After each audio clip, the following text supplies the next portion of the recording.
I'm used to living with a pathetic man in Johnny, so when I see the cuck, I know a pathetic man when I see one. Cuck, you say that you pay bills in your house. Firstly, it's not your house. It's your mommy's. Secondly, where does that money originate from? It comes from mommy dearest. You don't have a job. You don't have dignity. All you have is delusion in abundance and a drunk. You're proud because you go on walks. If you're so healthy, why do you look so frail, pale, and stale?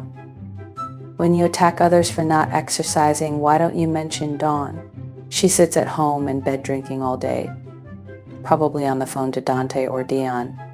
When are you going to achieve a super chat goal? You have set nearly 100 goals and have not achieved a single one.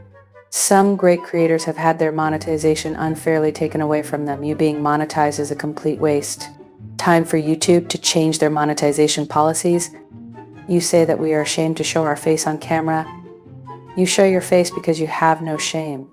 The likes of Adolf Hitler, Jeffrey Epstein, and P. Diddy didn't have any shame either.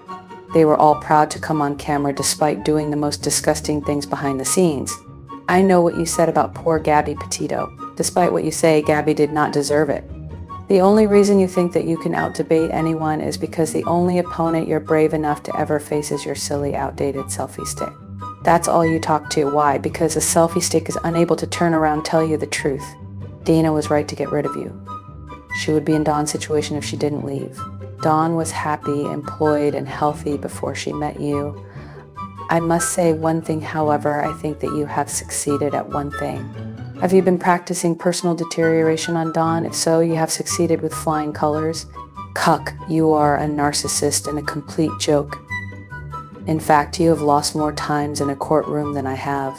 Now, that's a truth bomb.